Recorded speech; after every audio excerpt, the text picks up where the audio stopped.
See, this is power. This voice, this is power. Yes, my people. Welcome back to another episode of the Outspoken Podcast. I am your host, Ano Tate, joined by... Just Naeem, guys, the second host of this podcast, and we have a special guest with us today. Go on, Liam. A very special guest. Joining us today is a professional wrestler from America, Musa Rafiqullah, people. Alhamdulillah. Assalamu alaikum. Wa alaikum assalam. Hello, bro.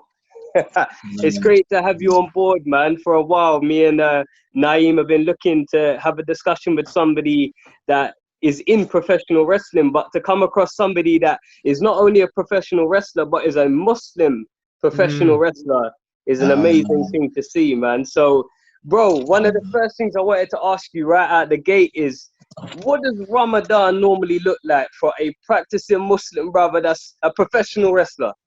It's tough. It is tough. But I've been training for about 4 years. So I've been doing this for about 4 years. And I take it easy. I do take it easy a lot because, you just don't want to overdo anything. But yeah, it is tough. And I make sure I keep my cardio to very, I don't overdo my cardio or anything like that. So I do very less than I do, of course, like any other month. So like just during the month of Ramadan, make sure I keep everything just less and short. I make sure I get something in, that's better than not doing anything, But yeah, alhamdulillah, like anytime I go to like the training or so, I know my coach, he watched me. I know like last year, since there's no training going on right now, he was watching me. He was like, "You okay?" I'm like, I'm all right. But yeah, just taking it easy, not overdoing anything. If I feel some type of way, then I'll sit down or, something like that. Just taking it slow, but making sure like I'll still go to practice and training and everything. So, cause I don't want to miss that, but still just, just taking it easy and still trying to get some type of rep in and just balance yourself. So have you ever competed in an actual match while fasting? Oh, yes. Wow. Oh, yeah. Yeah, definitely. I know last year out here in Atlanta, because I stay in Atlanta, we was running shows at the school I'm at, and yeah, it was I think 2 matches I ran, but it was a little bit tough, but I had the dates and everything. I actually remember it because I popped up my dates and everything, and like folks was the other wrestlers around me. It was like, what is that? And I was like, I was offering at the time, but it was like, you're fasting. I was like, yeah, I'm fasting. So, but yeah, alhamdulillah, yeah, I have, and it's not bad. It's not that bad. So, Bro, I was gonna say, adding to that, man, because I was gonna say when it comes to like Muslims especially, bro, we perform the best, I feel like, during Ramadan. A lot of the battles that happen in history with Muslims, a lot of the battles happened during Ramadan. People were fasting, bro. So you saying you're fasting, you're doing your thing, bro, alhamdulillah, bro, because the Muslims are doing this, like they were doing their thing when they're fasting, bro. They were winning battles, fam. Do you get me? alhamdulillah, yes, alhamdulillah. Yeah, definitely. Yeah. Alhamdulillah, Bro, you have to excuse some of our slang, man. Over here in the UK, we got some really odd slang, so you might hear us say some things that you're like, "What's that, man?" No. I can get with it. I'll be able to understand throughout time. So, alhamdulillah. I was gonna say, my bro, what in like as a wrestler, yeah? Because I know for example, me and Liam are a bit excited to meet someone who's a wrestler. Do you know what I mean? Because Liam, especially because Liam loves wrestling. Like that's his thing. Do you get me?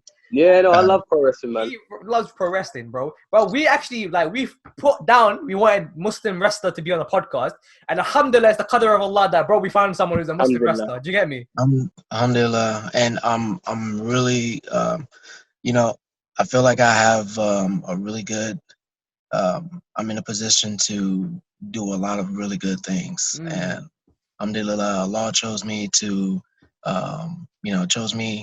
be a Muslim, and also be in a sport where there's really no Muslims, Exactly, 100%, man. and also being able to debut on AEW Mm, a Yeah, few days ago that's was, huge. alhamdulillah. And I didn't know any of this was gonna happen so soon. mm, So mm, but alhamdulillah, Allah has placed me in a position where I could show people, the light of Islam, and mm. I'm very blessed to have like this role. It's very important to me because of numerous things, numerous reasons. What inspired you, my Alhamdulillah. bro? Like, what inspired you to get into wrestling? You woke up one day thinking, "I'm gonna do this." Like, what was that I want to do this moment for you? Okay, so I used to watch wrestling with my grandfather all the time. Mm, Uh, True. This is my real name is Salik. My grandfather's name was Musa, mm, so but his Muslim name was Musa. So I introduced myself as Musa now, only to remember my grandfather. So my grandfather and I, we used to watch wrestling all the time, and I just have nothing but just memories of watching wrestling with my grandfather. Uh, you know, I was always like, I know, like when I was younger, like I've imagined like being a pro wrestler. I told myself like, I would be a pro wrestler, mm, but I never really, when I got older, I got into other things. I started, a regular job and everything, just 9 to 5, and um, but it was just one point in my life I was just like, yo, I really want to do something. Like I didn't really know what I was aiming at. I didn't go to college or anything like that, but like I just knew I just wanted to do something. Um, and uh, I was watching an NXT show at the time, and I was watching. I always watch wrestling. I continuously watching wrestling, and I seen an NXT show, and I was like, man, I wonder like how could I get started? Like how does anybody start into this? So just like anything, there's school, and I looked up the school, and at the time I stayed in Chicago, so um, I went to the school, and it just started off from there. Like I was just hooked on. As soon as I went to the school, I just kept going, and then 4 years later, I'm like, you know, Yeah, that's amazing, man. And I can't imagine how great it must have felt like to debut for AEW on the rise. The company already has found tremendous popularity in such a short amount of time. How did that feel for you to debut for All Elite recently? What was that feeling like? it was it was amazing. Alhamdulillah, I am truly blessed, brothers. You have no idea. I really wish my grandfather was here, to see it. So Yeah, that really made me a little bit upset, and I was very emotional. I kept it all in, but like it was very. I didn't. I didn't. Like I said, I didn't know it was gonna happen like this, like so fast. And alhamdulillah, during the month of Ramadan too. So it couldn't get any better than that. You know, I met a lot of people backstage who I grew up watching. Chris mm. Jericho, and yeah, yeah, No it's so many way. people. Yeah, yeah. It was just amazing. Cody Rhodes. Mm, And I was just, yeah, I was in a really good position. And walking through the curtain for my first time, it was just amazing. It was amazing. I had a chance to speak to a lot of people who passed down some great wisdom and everything to me. mm, mm, mm, And yeah, I'm truly blessed, you guys. mm. Honestly. No, So who, may Allah bless your journey, my bro. I was gonna say, like, it might be the same um, point me and Liam are gonna say. Who gave what advice? Were you gonna ask the yeah, advice thing? I was gonna say, whose brain did you pick? Yeah, go on. yeah, I spoke to Chris Jericho for a limited amount of time, not too Mm, long. Um, Mom, I also spoke to Cody Rhodes too for a little mm, bit, but mm. everybody was really like I didn't get a chance to really pick at everybody's brain Yeah. as much as I wanted to because everybody was very busy But my coach, QT, I always pick his brain out, and he's a full-time member on the roster. So I always pick his brain, and always get to he always he the way he's my trainer, so like he tells me, okay, like what's best, or how to do certain things, and Mm. so everything that he say, I really try to pay attention to, because he has helped me get to this. He's one of the my trainer. He helped me push me to get to where Yeah. I am right now too. So I really appreciate him too. Um, Mm. Mm. but I can. yeah, man. Like I said, it was a lot of people backstage. There was a lot of people. I got to meet Tony Khan too. He was running around, and just very busy. So but inshallah, I'll be invited back, and Inshallah. get to Inshallah. get to talk a lot more to other people too. Mm. Just Sammy Guevara is another person who I talked to for a second. He was just like, be yourself, mm. Yeah. be yourself. It was so crazy too, because I wore my thobe. I wore my thobe, and That's sick. a white thobe. Yeah. Everybody's in black. Yeah. Everybody's in black. And I walked through. I have my backpack and everything. And my cookies in it.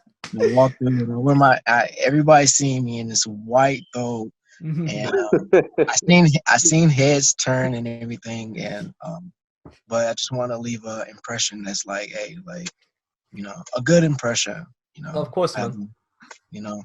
So, but yeah, alhamdulillah, it was just trying to be myself, and inshallah that people notice. Mm. It make Inshallah, bro. that though, I can imagine it in my head. Yeah, my man went on stage, yeah, white phobe, and it's basically like saying, bro, we exist in it. We're there, we're here in this scene. There's a Muslim in your scene, and it's happening. It's happening. Yeah, Bro. You get yeah. me?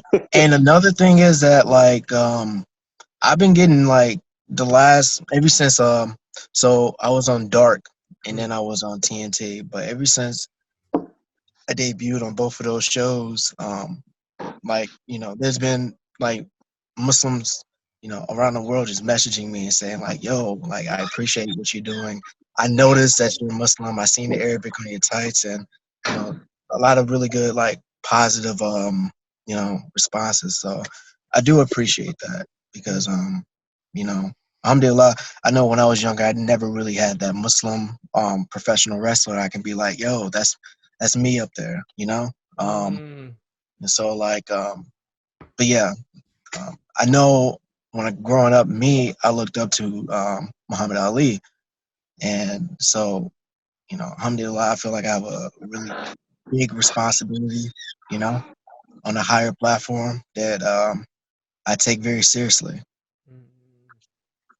No, I think it's amazing to actually see, that there are more Muslim competitors in that space. In the professional wrestling world, obviously, there's Ali in WWE, who I'd love to see in a more prime position, in a better position than he currently is. And then, yourself, you recently debuted for AEW, and inshallah you'll be back there. But I think it's good to see Muslims being able to be Muslims, as opposed to kind of being portrayed as negative personalities, or fit in the stereotypes, as was the case with a lot of Muslim characters in professional wrestling back in the day. So, I mean, how do you feel about that in terms of being a Muslim professional wrestler now, coming into the profession now, when I feel as though there's a more positive light being shone on Muslims as opposed to in the past? No, no. So I feel like because, like, growing up, you see very bad stereotypes and everything. And I actually have a short documentary on YouTube where I spoke about it. If you just search Fearless Musa, it's a short documentary. It's like 11 minutes. But growing up, I seen, like, this terrorist, Muslim that be portrayed by someone who's not even Muslim, and Yeah. mm. it really, like, I watching it with my father, and we're both just like, I'm young, and he's just watching it. I'm just like, yo, like, this is not cool. Everyone's chanting USA, USA, and I'm like, this dude don't represent me, you know. Mm-hmm. So like, um, I really want to change that. I really want to, you know. That's why like I'd rather have like the Kafaya scarf over my head. You know, I chose a powerful name, Musa. You know, Yeah. And I have this Arabic on my tights and everything. You know, like before wrestling out here, like in Atlanta, in the South, and everything, it could get a little bit hard. You know, because you have some people who who might think have a certain way of thinking, but Mm. it's important for us and just in general as being Muslims to actually change that because of just having good manners, Mm. having good manners and everything, not necessarily, you don't have to, when they see someone like me, they expect something, you know, and for me to show them something else, it's like, you know, or not react a certain way or go on the mic and say certain things or talk gibberish or, you know, it's like it's something else different. They expect that and they want that. I'm not gonna give them that, you know. Mm. I'm gonna give them something else. And like I said, like it's important. I feel like I have a really big responsibility because I'm on a bigger platform. I have to, you know, you know, it's people looking at me, it's younger kids looking at me, and I have to make sure that I'm being the best me, as a Mm. Muslim, Mm. and because yeah, and I just want to change this narrative of the stereotype that Muslims are terrorists, and you have some people.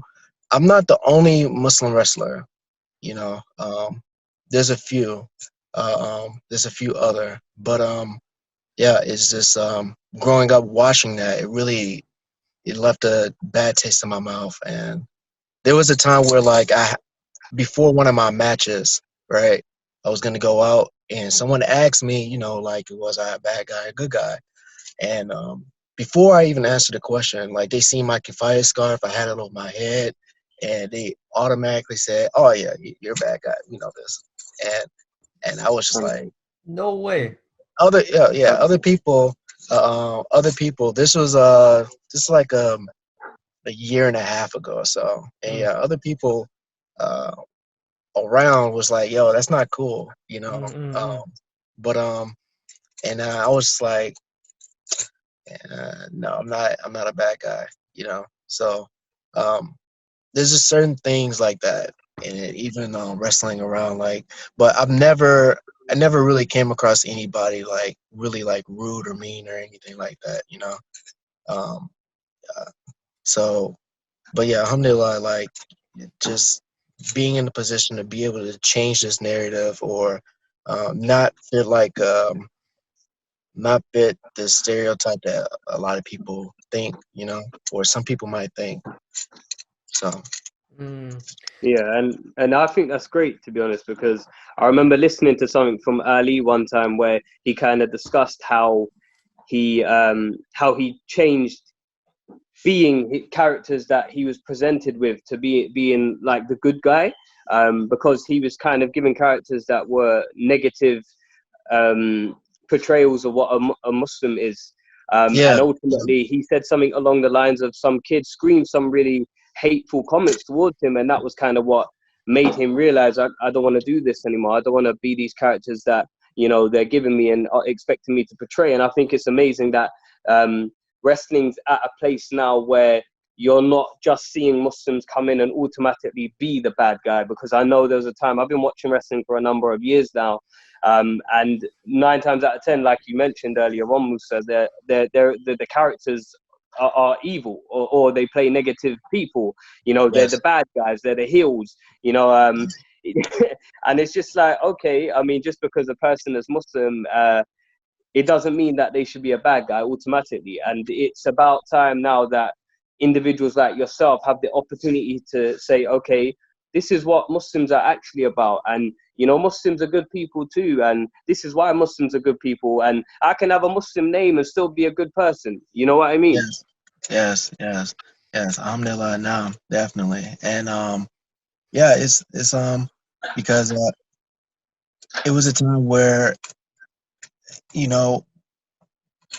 being out there and having people like know that you're Muslim and just smiling, and some people might expect certain things and just switching it up on them, like and just in general, just some people might say certain things, and your response has got to be the opposite of what they expect, because we're just responsible. We're responsible for just our actions and what we say and everything. We have to make sure.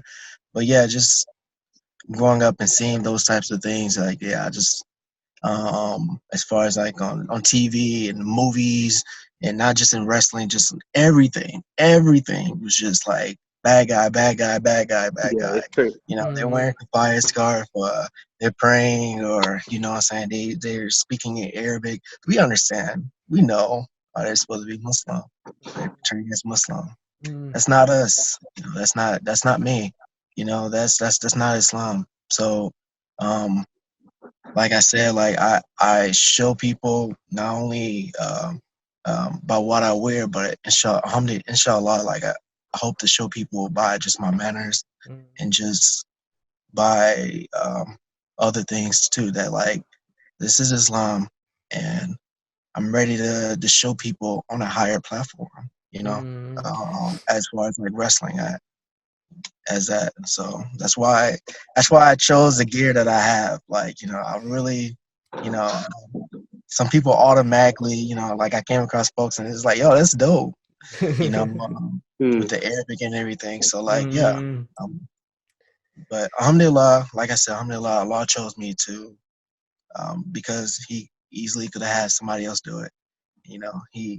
So I feel blessed that I'm in a position to, do it on a wrestling platform. Yeah.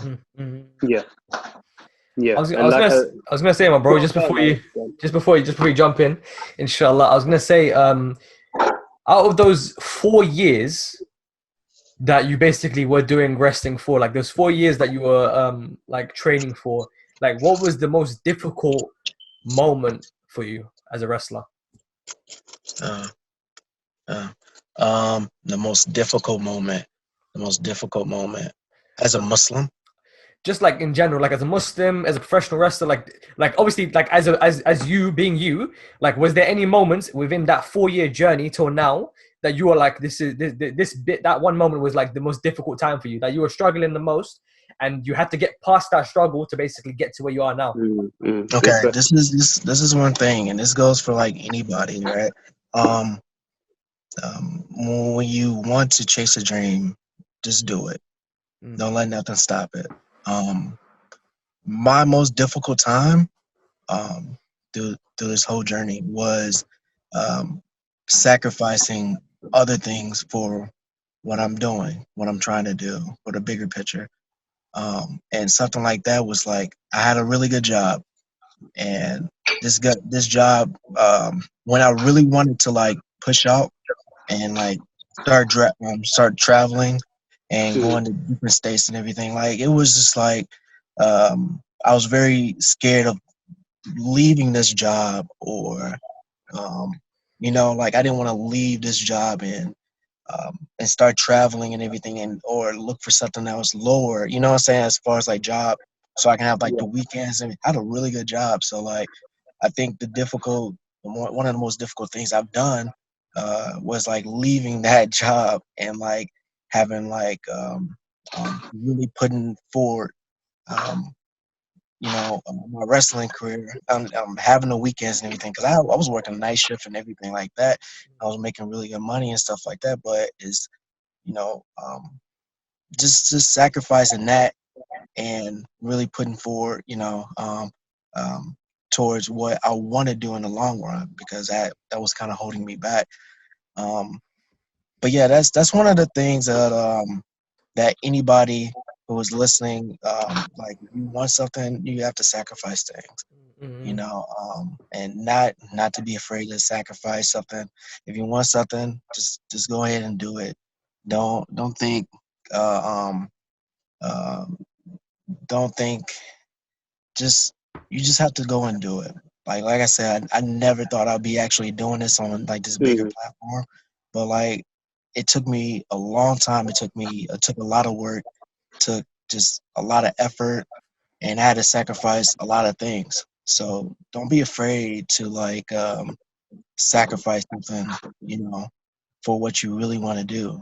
So yeah, and that was one of the things, was just this job I had, and I was scared of leaving it. And then once I left, it was just like, man, like, everything didn't come right away, and everything won't come right away. That goes for like just anything, whatever you do, So it gradually,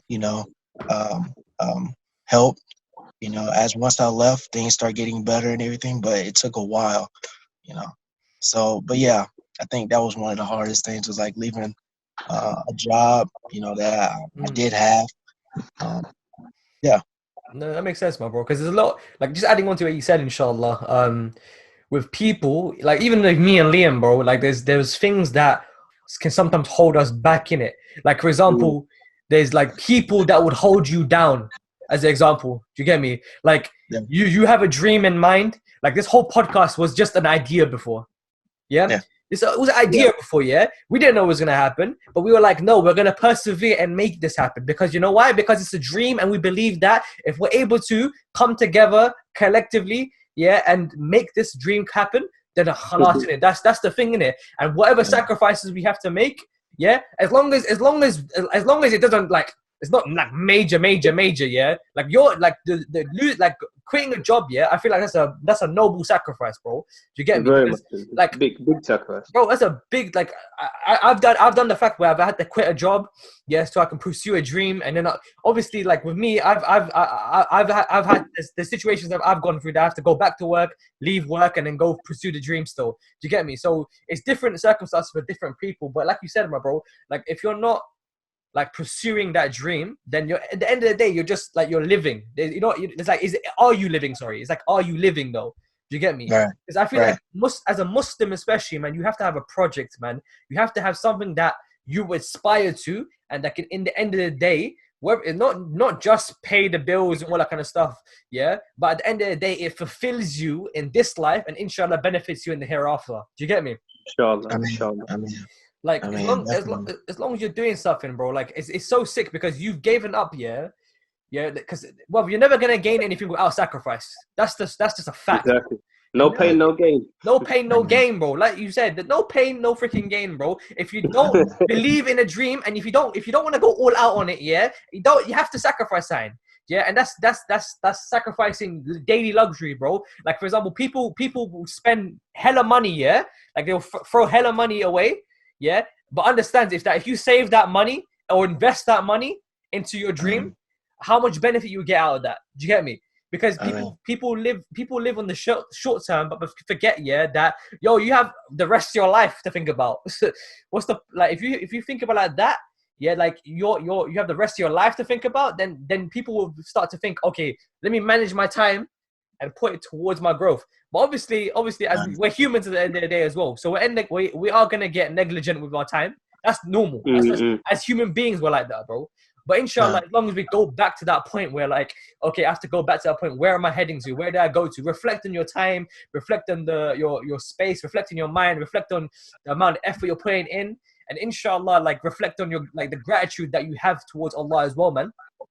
I mean, inshallah, towards Allah, to where you're standing at now, like where you're at now, and having gratitude towards what Allah's given you now, and then where Allah's gonna take you, man. Because that's it, man. Do you get me? Like, it was in your qadr that you were gonna take 4 years to get to where you are now. And look at the fruits that is brought. Alhamdulillah, exactly. Bro, what's the word, man? No, that's fine. That's what you said is fine. But on that point, I wanted to ask Musa something as well. I know this is something that myself and you, Naeem, we deal with on a daily basis. And what I wanted to ask you, Musa, is how you kind of regulate yourself and keep yourself sincere, and how you're kind of looking at the future and the possibility of maybe one day, inshallah, you might be a huge star. You might be a huge star with a humongous following, as many pro wrestlers do have.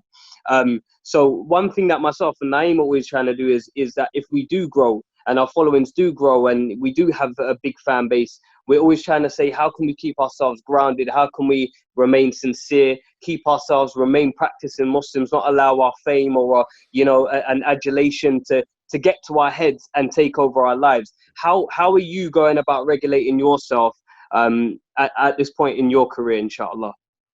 Remembering my struggles. Remembering my struggles. That's number one.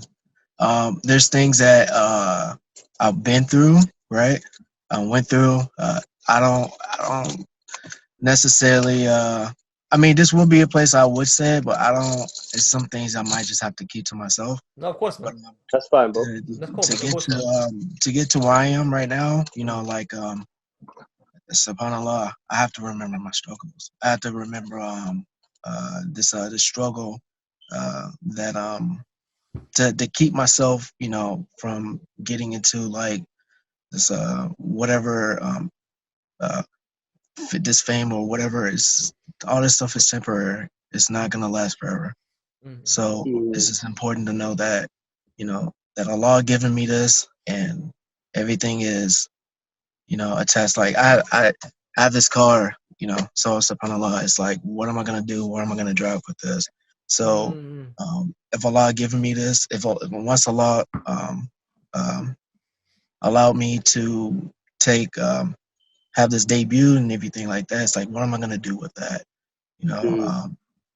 I have a responsibility, and everything's a test and everything. So inshallah, make dua for me that I do get signed by AEW, and Inshallah. but it's like, what would I do with that, and just understanding that everything is just temporarily. Everything is temporarily.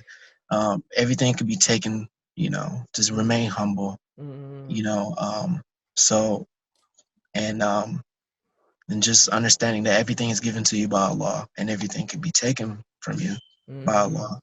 So just remembering, the struggles getting there, because it doesn't make any sense to get up in your head and to start thinking that, you're up here when you can be easily like be pulled back down there, Exactly. So that's what really keeps me like just grounded, and that alhamdulillah that first I'm Muslim, and I have this understanding that I believe that everyone should, is just that everything is from Allah. Everything is from Allah. So, but alhamdulillah. Alhamdulillah. That's an excellent way of looking at things, and I think that's something that all of us need to do to remind ourselves that ultimately Allah is in control of all things, and we are just living in a transitory phase. This life is short, this life is temporary, it will eventually end. Everything comes from Allah, as you mentioned. So to just be grateful for his blessings, remember that he has given us everything, and that is the way, inshallah, that we can stay grounded. So I think that's excellent advice from you, sir. But one thing I wanted to ask you before we let you go, because I know we've had you for a while now, and we're really appreciative of your time. But I wanted to know, what was it like the first time you experienced getting dropped on a wrestling mat? How did that feel? I told myself, and I believe I told everybody around at the time, was like, you guys are crazy. This is a body is not supposed to go through this. Body is not supposed to go through this. It's insane. Like, honestly, I promise you, somebody come and like take a body slam or so, they're gonna be like, this is crazy. So it's definitely just not easy. It's not easy at all. It's hard to take a body slam. It's hard to get back up. You got the fans yelling at you or booing you or cheering you. And you got to keep going. You have someone body slamming you. You're losing your breath. You're working on your cardio. So many things when it comes to professional wrestling. You just, and it's live, on television. So it's really, really, it's so much. But yeah, it was in Chicago, and I was just like, you guys are crazy. You guys are absolutely insane. You got to be insane to do this. You got to be. So, but I mean, yeah, here I am, like now still doing it. So I don't know. I guess I'm pretty I'm crazy. I don't know why. But Alhamdulillah, subhanallah. That's for all of those people that just want to scream wrestling's fake, man, and say that it doesn't really hurt. There you go. You have no. to If no, it's I've had way too many black eyes for anybody. I won't let that slide by. Anybody ever say anything about wrestling being fake? I've had way too many black eyes. Yeah. I got one the other day. From the television, from the show. Was that the knee that you took from? Yes. Oh man, that looked brutal. Oh my God! Yes. Everybody thought I was dead. Everybody thought I was dead. My father, like, okay, so he lives in Egypt, and he was like, "Yo, are you okay?" Subhanallah. Everybody blowing on my phone was like, "Yo, are you okay?" I'm like, "Yo, that knee was brutal." I'm like, "Yeah, I know. I'm okay." But yeah, but like, alhamdulillah, you guys. But like I was saying, I appreciate you guys bringing me on the show and everything. It's just, I feel very blessed, and I'm humble to say, like, alhamdulillah, Allah has put me in a position to where I can do this. And it was only a dream. Like, it's something that I was training for. And, with dua, you have to have dua. You have to have dua. I remember I was in Mecca, and I was, while I was making, while I was circling around the Kaaba, I was making dua that I was going to be in this position. You have to make dua for this. Anything that you want, Allah wants you to make dua for it.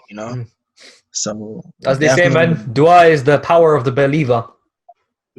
Beautiful reminder, man. I mean, you have to make dua for it, and always just remember Allah. Because when Allah says something from you, He wants to see, like, what your reaction is. He wants to see if you still remember. So when you still remember, because it was times I was breaking up. Like, I wasn't like training the whole time. It was times I had to stop for a month. Like, it was a time where my car, before I got this one, my car had broke down, right? And, it was just something I had to get through, right? So I didn't go to training for about a month, And so, Allah's going to take something from you and see how you respond to it, So alhamdulillah, just, if it's something that you're pushing towards, anything, just get through it. Know that Allah will always be on your side, by your side. And that's one thing that, alhamdulillah, like, Allah was always by my side during this whole journey, Yeah, alhamdulillah. Alhamdulillah. That was a really beneficial reminder, and we're so grateful for you coming on the show today and giving us your time. So thank you, Musa. We really appreciate it. We really do, man. I do appreciate you guys, because as soon as you messaged me, I was like, oh, alhamdulillah, And then I watched some of you guys' videos. I was like, these guys this is good. This is good work. So I do appreciate you guys for doing what you guys are doing. No, jazakallah khairan, man, bro. Really appreciate it, man. Alhamdulillah, jazakallah khairan to you guys. Work, bro. Alhamdulillah, and inshallah, hopefully sometime down the line you'll be even bigger in the wrestling industry, and inshallah we'll have you back on again, man. It'll be good, man. Inshallah, bro. But we need, like, what part of the US do you live in? I live in Atlanta, Georgia. Atlanta, Georgia, inshallah, bro. Liam, we need to go. I've been there. Yo, you have been there, yeah. You guys been to Atlanta? I went WrestleMania in 2011. WrestleMania. What? You guys went to WrestleMania out here? What? I went to WrestleMania, man. That's actually dope, man. In Atlanta, so subhanallah, that was an amazing experience, man. Yo, I bet it was. That was the one when The Rock was there, and he interfered. Yeah. That was dope. And he cost. I remember I was so annoyed because, like, Cena's my guy, man. John Cena, he's my guy, man. And Rock cost him the title against Miz, and I was like, no. Yeah. I know.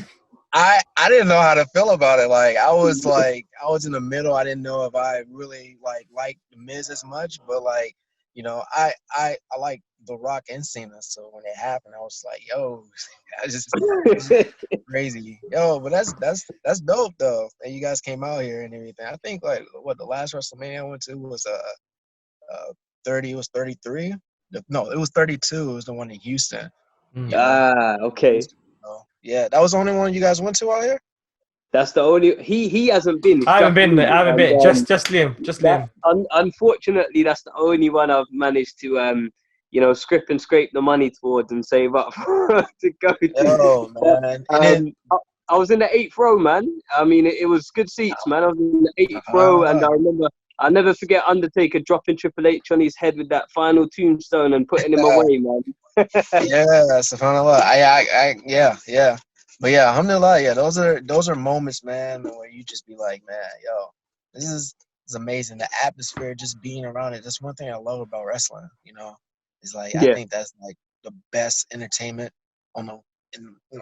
just in the world right now. It's amazing. You're doing it live. It's to me like it's a live action movie right in front of people. Yeah. Right?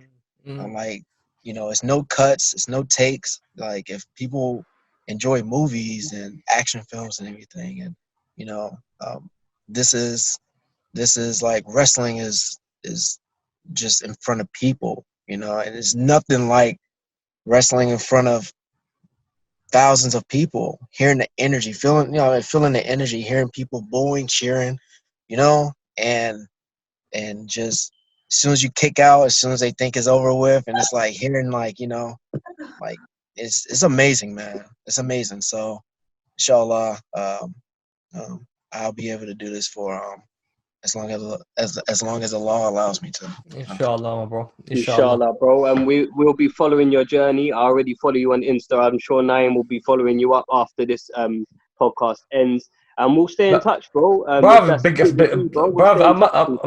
just do it now, man. I'm following you right now, fam. Like, I'm doing it. You can't see it. You can't see it, but I've done it, fam. Where's it? Show my screen, bro. I've done it just now. Bro. We can see it. You can see it, yeah? You can see it. I want the podcast people to see it. Yeah, Fearless Musa, yeah? You guys follow this. Make sure you guys follow him up, man. Inshallah, going to be a big star, inshallah, man. Inshallah. We're going to stay in contact with you, Musa, man, and we're gonna be putting some clips out of this episode, and inshallah, man. We're gonna try and fly out to Atlanta, Georgia, fam. We're flying there, bro, inshallah, bro. You get me? Hey, inshallah, if you guys do, hit me up. Inshallah, hit me up. Inshallah. You know what I'm saying? Definitely, bro. Yeah, definitely. You know what I'm saying? We you know what I'm saying? Like, there's Stone Mountain and everything. There's clothing stores and stuff like that. You know what I'm saying? Plenty of mosques out here. You know what I'm saying? Atlanta Masjid of El Islam and everything. Plenty of mosques out here. So yeah, hit me up if you guys do. Inshallah, my bro. Inshallah. Inshallah, man. We hope that can come to fruition one day. And like I said earlier on, bro, I hope, inshallah, that you become a big star in professional wrestling. Until next time, this has been the Outspoken Podcast, people. Thank you for joining us. I am your host, Anate, joined by Just Naeem, guys. And we're here with the wonderful brother. Assalamu alaikum. Fearless Muslim. Fearless Muslim. and Liam, give us a last bit, bro. And remember, people, we love you. 3,000.